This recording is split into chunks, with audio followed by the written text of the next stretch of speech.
성령으로 세례를 베푸시리라. 아멘. 예, 오늘 함께 예배할 수 있음 감사하고요. 또 삶의 자리에서 그 처소에서 시간과 장소를 구별하고 몸과 마음 구별해서 예배하는 그곳, 하나님을 만나는 그곳, 성령이 임하신 그곳이 성전이고 그곳이 베델이고 또 현장에서 동일한 은혜로 함께 하실 줄을 믿습니다. 예, 마가복음 첫 번째 복음서입니다. 복음은 여러분 기쁜 소리, 기쁜 소식입니다. 마가 요한은 실패한 자에서 이제 은혜를 받고 하나님의 쓰임 받는 자로 하나님 앞에 세움을 받은 자였습니다. 그가 기쁜 소식, 이 복음을 전한 첫 번째 메시지는 우리가 지난 시간에 암송을 했었죠.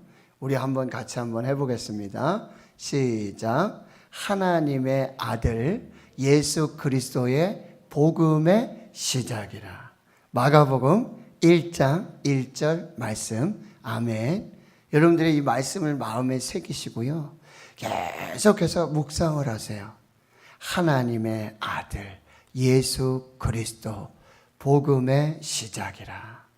이 말씀을 여러분이 묵상하면 묵상할수록 그 복음이 새로워지는 그 은혜를 경험하게 되어지는 것이죠. 이것이 마가가 쓴 복음의 주제이고요. 또 복음을 기록하는 주요 목적이고요. 이 복음의 주인공은 하나님의 아들 예수 그리스도이심을 분명하게 선포해 주고 있습니다. 예수는 하나님의 아들이십니다. 또 예수는 그 이름의 뜻과 같이 구원자, 구세주이십니다. 그리고 그는 하나님의 아들인 동시에 예수이신 동시에 그는 그리스도이십니다. 기름 부음을 받은 자. 구약시대에 기름 부음을 받은 자는 왕, 그리고 제사장, 그리고 선지자. 그러니까 왕으로, 제사장으로, 선지자로 기름 부음을 받으신 예수 그리스도를 설명해 주고 있습니다. 여러분, 복음은 말씀드렸지만 굿뉴스, 기쁜 소식이었습니다. 유앙겔리온이라고 하는데 이 로마의 통치 속에 있었을 때 그들에게 가장 기쁜 소식은 로마 황제, 그리고 그 황제의 즉위, 또한 황제가 이 전쟁에서의 승리한 역사를 전하는 것, 그 소식이 가장 기쁜 소식이었는데 그 황제가 바로 하나님의 아들이 아니라 예수 그리스도가 바로 하나님의 아들이시고, 황제가 복음이 아니라 하나님의 아들이신 예수, 기름 부음을 받은 그리스도이신 예수가 바로 복음이다 라고 말씀해 주고 있는 것입니다. 그것이 바로 이제 시작되었다라는 말씀이에요. 창세기 1장 1절에 태초에 하나님이 천지를 창조하시니라. 이 말씀과 같이 태초에, 시작, 이 아르케라고 하는 것은 이 태초에 하나님께서 천지를 창조하시고 시작하신 것 같이 이제는 바로 하나님의 아들 예수 그리스도로 복음이 다시 시작된다. 재창조의 역사가 시작된다라고 선포하고 있는 것입니다. 이제 2절 말씀에 보면은요, 최초의 증인, 이 복음의 최초의 증인인 세례 요한이 등장하고 있어요. 세례 요한이 등장하고 있는데 2절 말씀에 보면 선지자 이사야의 글에, 그리고 3절 하반절에 가보면 기록된 것 같이 이렇게 말씀하고 있죠. 그러니까 이 최초의 증인, 하나님의 아들 예수 그리스도, 이 복음의 시작을 최초로 증언하는 증인이 있는데 그가 세례 요한인데 그는 선지자 이사야로부터 그리고 말라기 선지자를 통해서 이미 구약에 예언되고 이미 기록되어진 그 예수 그리스도의 증인임을 말씀해 주고 있는 것입니다. 그러니까 이 최초의 복음의 증인인 세례 요한은 그냥 뭐 갑자기 이렇게 나타나서 그냥 한마디 하고 뭐 세례 주고 그런 게 아니라는 거예요. 바로 창세로부터 그 율법과 그리고 시편을 통해서 선지서를 통해서 예언자들을 통해서 이미 예언된 하나님의 아들 예수 그리스도의 복음의 시작을 알리는 그 증인으로서 준비되어지고 예언된 바로 그 증인이라고 한다는 것입니다. 여러분, 우리가 뭐 이렇게 대통령을 뽑는다든지 뭐 중요한 요직의 사람들을 뽑을 때 아주 가장 적임자다, 이렇게 정말 필요한 사람이다라고 할 때 준비된 사람이다, 이런 표현을 쓰잖아요. 오래전부터 준비되어졌고 이때를 위해서 준비된 사람이다, 이런 표현을 쓰는데, 여러분, 예수 그리스도 하나님의 아들 예수 그리스도의 이 복음의 시작도 우연히 일어난 것이 아니에요. 창세로부터 하나님으로부터 계획되어지고 준비되어진, 그래서 시작된, 그와 마찬가지로 하나님의 아들 예수 그리스도 이 복음의 시작의 첫 번째 증인인 세례 요한도 뭐예요? 창세로부터 하나님으로부터 준비된 사람이라는 거예요. 아니, 여러분들이 이 하나님의 나라와 하나님의 복음의 증인으로 하나님께서 준비하신 그 사람들이 될 수 있기를 축원합니다. 하나님으로부터 준비된, 하나님이 준비하신 그 사람은 달라요. 그 사람의 일은 달라요. 하나님께서 준비하시고 하나님으로부터 준비된 세례 요한, 그것은 이사야 선지자로부터 오래전부터 창세로부터 지금까지 그렇게 준비되었다. 그래서 2절 다시 보시면, 보라 내가 내 사자를 내 앞에 보내노니 그가 내 길을 준비하리라. 여기서 보라 내가는요, 내가는 하나님이세요. 하나님이 하나님의 사자를 내 앞에, 여기서 또 어이의 너는 바로 예수 그리스도를 나타내고 있는데요, 바로 하나님께서 하나님의 사자를 바로 예수 그리스도 앞에 보냈는데, 그가 바로 너 길을 예비할 것이다. 길을 예비한다. 길은 누구입니까? 길은 누구예요? 예수 그리스도. 요한복음 14장 6절에 예수께서 가라사대 이르시되 내가 곧 길이요 진리요 생명이다.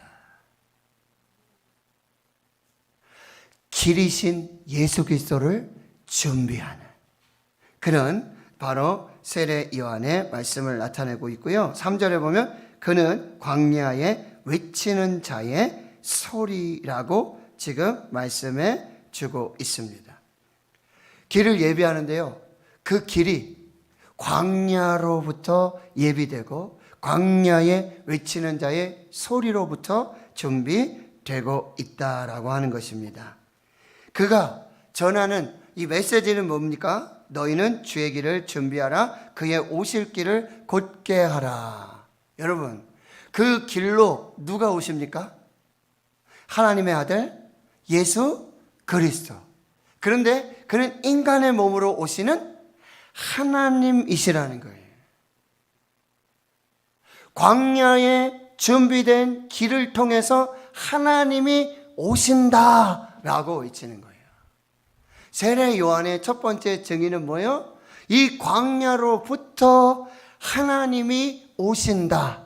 약속하신 하나님이 오신다. 예언하신 하나님이 오신다.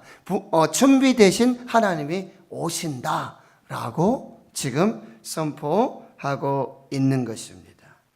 사랑하는 성도 여러분, 우리가 준비하고 우리가 증언하고 우리가 선포해야 할 것은 바로 하나님이신 하나님의 아들 예수 그리스도께서, 복음이신 예수 그리스도께서 이 광야로 하나님이 오신다라고 말씀해 주어야 된다는 거예요. 여러분, 지금 광야와 같은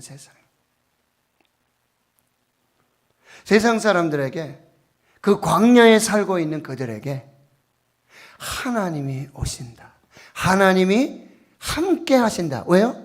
임마누엘이시니까. 또 뭐요? 구원자가 오신다. 왜요? 예수이시니까. 이것을 세상에 전하는 거예요. 구원자가 오신다, 하나님이 오신다, 하나님이 함께 하신다. 이것이 복음의 메시지라고 하는 거예요. 여러분의 입술을 통해서 이 하나님, 복음, 임마누엘, 예수가 선포되고 증언될 수 있기를 축원합니다.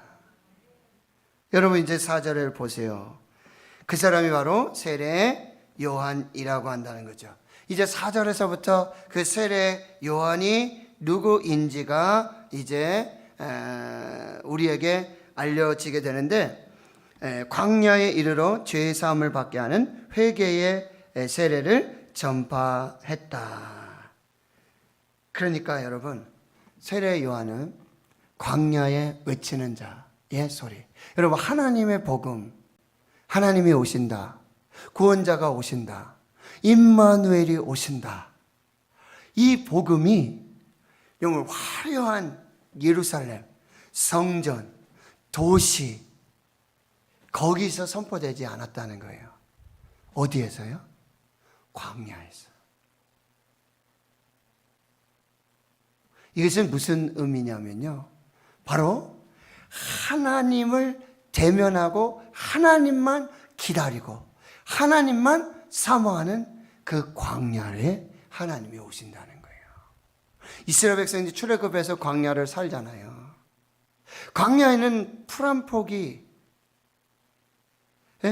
물 한 모금 마실 수 없는 거예요. 하나님이 아니시고는 살 수 없는 곳. 하나님께서 하늘문을 여시고 만나를 주시고, 하나님께서 구름기둥, 불기둥으로 인도해 주시고, 하나님이 반석에서 물을 주시면, 하나님이 없으면 살 수 없는 곳. 모든 것이 없어도 하나님만 계시면 살 수 있는 곳. 그곳이 광야고, 바로 그곳으로 하나님이 오신다, 구원자가 오신다, 임마누엘이 오신다, 이렇게 선포되고 있다는 거예요. 하나님만 사모하고 하나님만 기다리고 하나님만 갈급하고 하나님만 기다리는 그들에게 이 광야로 하나님이 오고 계심을 세례 요한이 선포하는데요, 그는 죄 사함을 받게 하는 회개의 세례를 전파한다라고 하는 것입니다. 죄 사함을 받게 하는 회개의 세례를 전파한다. 여러분, 이 죄의 문제가 해결되지 않으면, 그런데 이 죄의 문제를 해결하는 것은 물 세례를 통해서, 그리고 나중에 뭐요? 성령 세례, 예수 그리스도의 십자가의 죽으심을 통해서 이 죄의 문제가 완전히 해결되어지는 것입니다. 그러니 이제 세례 요한은 바로 뒤에 오시는, 우리의 죄를 완전히 해결하시는 그 예수 그리스도의 십자가의 보혈의 은혜와 역사를 준비하고 예비하는 사람으로 지금 광야에서 죄사함의 세례를 베풀고 있는 것입니다. 이 세례 요한은 예수님의 심부름꾼이 되어지는 것입니다. 그리고 이 세례 요한은 광야에서 사역을 시작했습니다. 했습니다. 이 광야는 어떤 거예요? 자기 부인을 해서 살 수 있는 곳이에요. 자기를 낮추고 겸손하게 하고 자기를 부인해야 살 수 있는 곳, 그것이 광야고요. 광야는 마치 선교사님들이 나가는 선교지와 같은 곳이에요. 무슨 얘기일까요? 하나님이 보내신 곳이고 하나님이 부르셔야 갈 수 있는 곳, 그것이 광야라고 하는 거예요. 그러니까 광야에 있는 세례 요한은 하나님이 보내신 사람이고 하나님이 부르셔서 그 광야에서 주의 길을 예비하고 죄사함의 회개의 세례를 전하는 예수 그리스도의 심부름꾼, 자기를 부인하고 겸손하게 자기를 낮추어서 오직 주의 길을 인도하는 그런 선지자였다라고 말씀해 주고 있습니다. 여러분, 이 죄사함의 회개의 세례는 뭐예요? 바로 메시아이신 그리스도이신 예수 그리스도를 맞이하기 위한 필수 조건이에요. 예수님을 맞이할 수 있는 최고의 필수 조건이 되는 거예요. 회개 없는 세례는 없습니다. 회개 없는 구원도 없습니다. 세례 요한을 통한 회개의 세례, 죄사함의 세례 후에 뭐요? 예수 그리스도의 구원이 시작된다라고 하는 거예요. 회개 없는 세례가 없고 회개 없는 구원이 없습니다. 반드시 이 과정이 지켜져야 한다는 거죠. 그런데 5절에 온 유대 지방과 예루살렘 사람이 나아가 자기 죄를 절복하고 요단강에서 그에게 세례를 받더라. 여러분, 세례 요한은요 아주 강력한 영향력을 가지고 있었던 사람이에요. 수많은 사람들이 유대로부터 또 예루살렘으로부터 자기 죄를 자복하고 요단강에 나와서 회개의 세례를 받게 되어지는 것이죠. 이게 또 무슨 얘기일까요?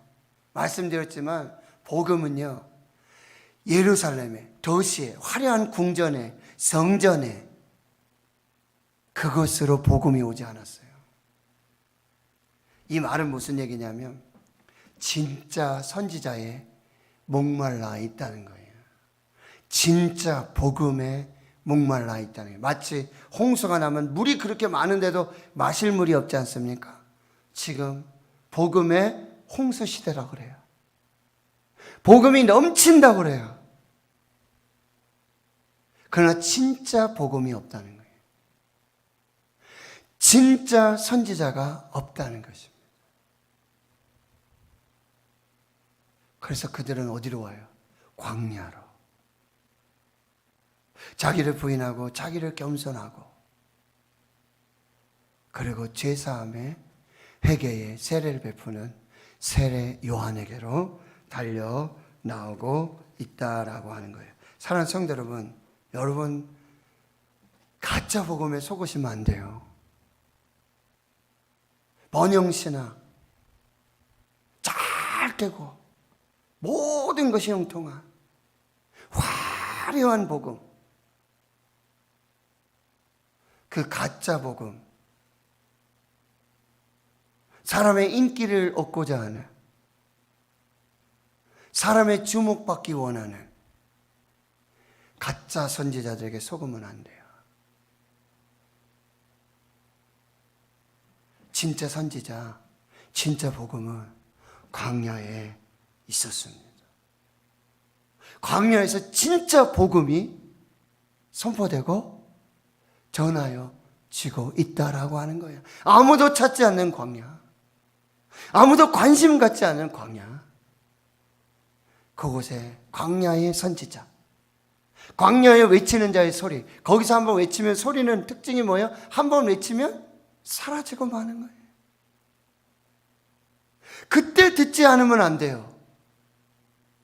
그때 그 복음을 듣지 않으면 안 되죠. 그런데 그곳에 진짜 선지자가 있고 진짜 복음이 있고 생명의 말씀이 있고 하나님의 말씀이 있었다라고 하는 거예요. 지금 코로나19 시대에 여러분 보세요. 알고가 쭉정이를 가르고요. 진짜 교회와 가짜 교회, 진짜 복음과 가짜 복음, 진짜 주의종과 가짜 주의종, 진짜 선지자와 가짜 선지자가 드러나는 시각. 생명의 복음과 가짜 복음이 드러나는 시간이 지금이에요.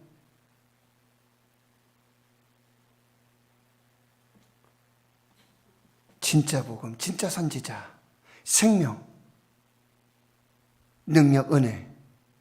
여러분이 광야로 나가셔야 돼요. 거기 가서 하나님만 기다려야 돼요. 하나님만 바라야 돼요. 하나님의 말씀만 들어야 돼요.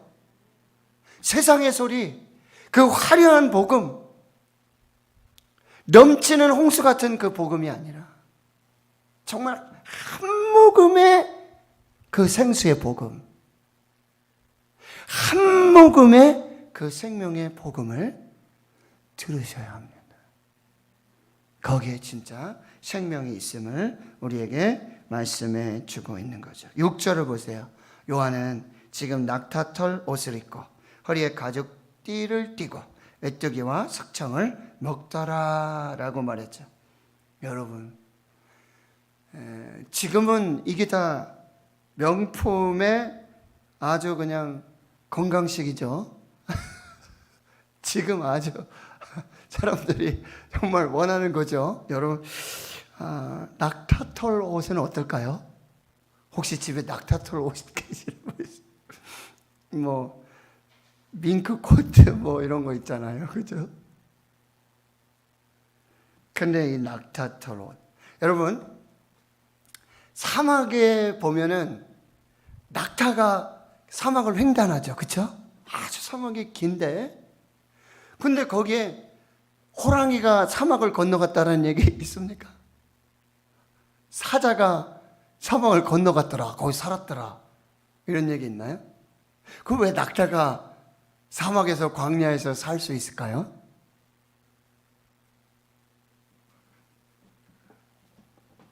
서두르지 않는다. 급하지 않는다.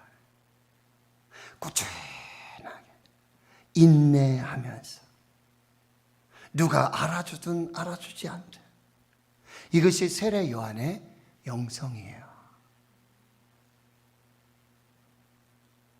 광야에서 화려하지 않은 곳에서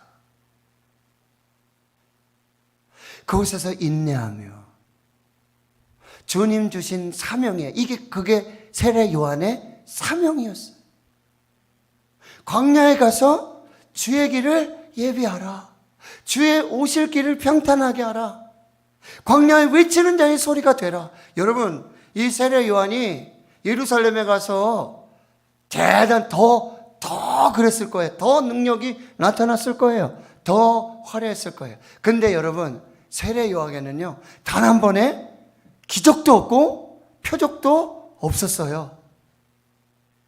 그럼 예수님께서 뭐라고 말씀하세요? 사람에게서 난 자 중에 세례보다 큰 자가 없고 높은 자가 없다고 세례 요한을 축복하시지 않습니까? 세례 요한을 인정하시지 않습니까? 왜 그럴까요? 세례 요한이 바로 뒤에 오시는 예수 그리스도의 삶, 예수 그리스도의 복음, 그 길의 사명을 보여줬다는 거예요. 화려하지 않은 곳에서, 높지 않은 곳에서, 인기 없는 곳에서 버려지고 잊혀지고 낮아지고 자기를 부인하고 자기 십자가를 지고 너 광야에 외치는 자의 소리야. 광야로 나아가. 광야에서 주의 길을 예비해. 언제일지 모르지만 그 사명을 감당하고 있는 그 세례 요한을 예수님께서 인정하시고 축복해 주시는 것입니다. 낙타털 옷을 입고 허리에 가죽띠를 꼈다. 여러분, 허리, 이건 무슨 얘기일까요? 겸손으로 그의 허리를 동이는 것입니다. 그리고 항상 일할 준비가 되어 있는 거예요. 광야에 일할 것이 뭐 있습니까? 아무것도 없잖아요.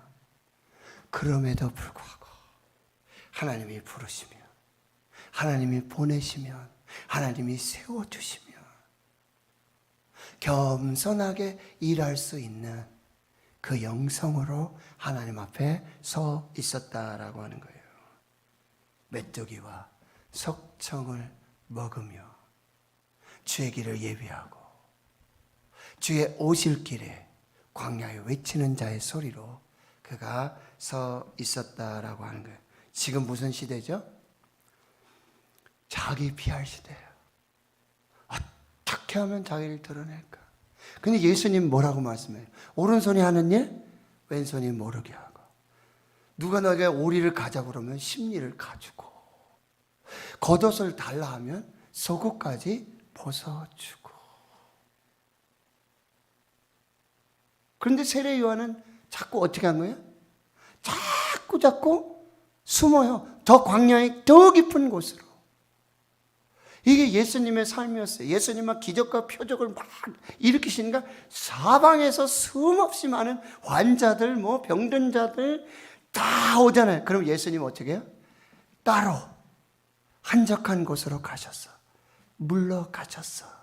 거기서 기도하시면서 겸손하게 하나님만 바라보는 그 삶을 살았다라고 하는 것이지요.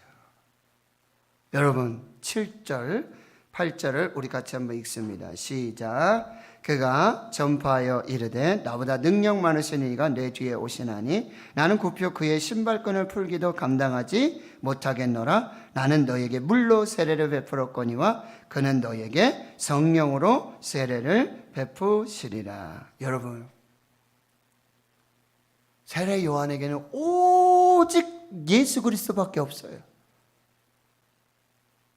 그가 존재하는 이유도, 그가 광야에 있는 이유도, 거기서 외치는 자의 소리로 낙타토소로 옷을 입고 허리에 가죽띠를 띠고 메뚜기와 석청을 먹이며 자기를 부인하고 겸손히 낮추어서 하나님 앞에 서 있는 이유는 오직 예수 그리스도 때문이에요.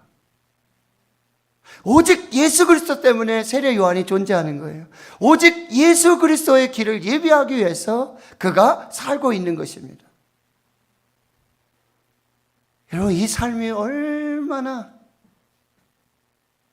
오직 예수 그리스도만을 위해서 존재하는 사람, 오직 예수 그리스도의 복음만을 위해서 준비하는 사람, 오직 예수 복음 때문에 생명을 살고 있는 사람, 삶의 이유가 있는 사람, 오직 그런 사람 없을까요?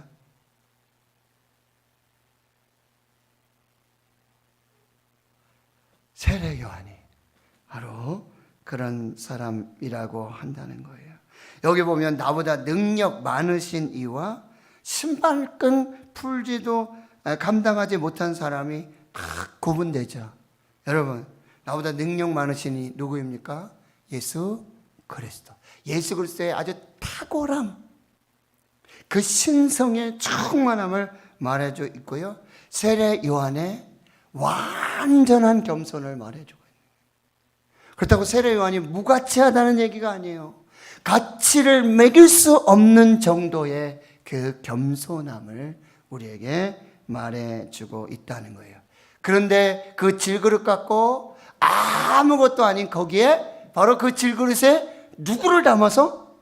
예수 그리스도, 보배이신 예수 그리스도를 담았기에 그의 인생의 모든 삶이 바로 보배로우신 예수 그리스도를 담는 그 은혜의 삶을 살게 됐다. 이번 자기를 다 비우고 자기를 다 버리고 자기는 다 가리우고 다 감추고 오직 예수 그리스도만 드러내고 예수 그리스도만 말하고, 이시 세례 요한이라는 거예요. 그래서 요한복음에 보면 뭐라 그래요? 그는 흥하여야 하겠고 나는 쇠하여야 하리라. 누가 여러분 쇠하기를 기도합니까? 예?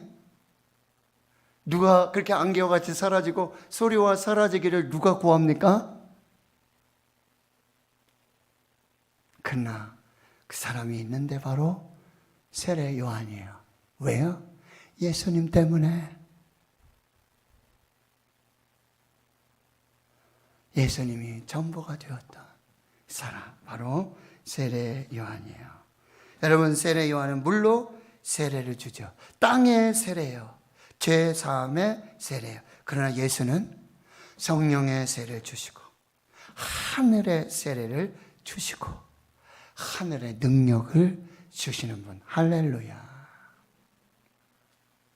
우린 땅의 사람이에요. 땅의 능력을 가지고 가는 사람이에요. 그러나 예수로 말미암는 성령의 세례, 하늘의 세례, 그렇다면 하늘의 능력으로 이 세상을 초월하는 하나님의 사람으로 살게 되는 줄 믿습니다. 세례 요한은 바로 여러분 그런 세례를 베풀어서 하나님의 능력이 임하게 하는 그런 하나님의 사람으로 살게 되었다라고 하는 거죠. 사랑하는 성도 여러분, 우리 시대에 세례 요한은 누구일까요? 누가 세례 요한이 되어야 할까요? 저와 여러분이 되어야 될 줄 믿습니다. 여러분, 우리 교회는 광야 교회가 돼야 돼요. 오직 하나님만 바라고 오직 하나님의 은혜만을 구하고 세상의 능력, 세상의 화려함, 세상의 그런 과학, 세상의 능력으로 사는 교회가 아니라 오직 하나님의 능력으로 하늘로부터 공급되는 하나님의 은혜로 우리 교회 오면 여기 예배 드리면 여기서 말씀 들으면 하늘의 은혜를 받고 하늘의 능력을 덧입고 하나님의 생명을 먹고 하나님의 생수로 목마름을 갈증하고 알아. 우리 교회가 그런 교회. 또 우리 모든 성도님들이 바로 세례 요한과 같은 사람. 오직 예수님 때문에 존재하는 사람. 내 삶의 이유는 예수님입니다. 내가 사는 이유가 예수님입니다. 나는 예수님 때문에 삽니다. 나는 아무것도 아닙니다. 나는 소리와 같이 사라집니다. 그러나 나를 통해 예수님이 드러나고 예수님이 살아나고 예수님이 역사하는 그 삶 살기를 원합니다. 나는 낮아지고 싶습니다. 나는 겸손해지고 싶습니다.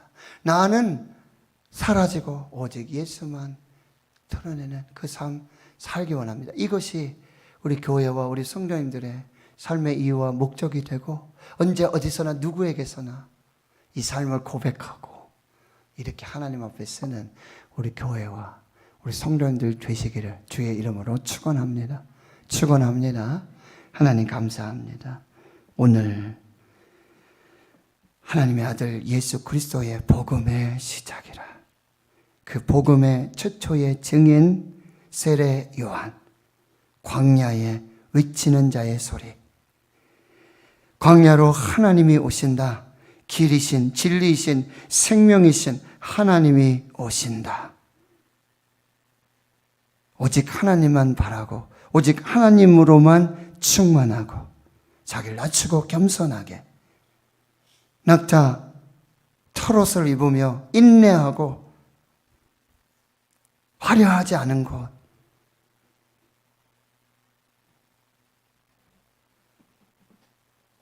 아무것도 없는 그곳, 오직 하나님으로만 이유가 되는 그 광야를 지키며 겸손으로 허리띠를 띠고 주님 부르신 곳에 서라 하신 곳에 하라 하시는 그 사명을 붙들고 광야의 찬바람을 맞으며 그 무관심과 잊혀짐, 그 아무것도 아님의 그 허영과 욕망을 내려놓고 오직 보배이신 예수 그리스도로 하나님으로 충만하고 그 삶의 이유를 가졌던 세례 요한. 하나님 우리 교회가 광야 교회가 되고 하나님 우리 모두가 광야의 주의 길을 예비했던 광야에 외치는 자의 소리, 그 세례 요한의 사명 감당하는 우리 모두가 되게 해 주시옵소서. 감사드리옵고 예수님의 이름으로 기도하옵나이다. 아멘. 95장 찬송하겠습니다.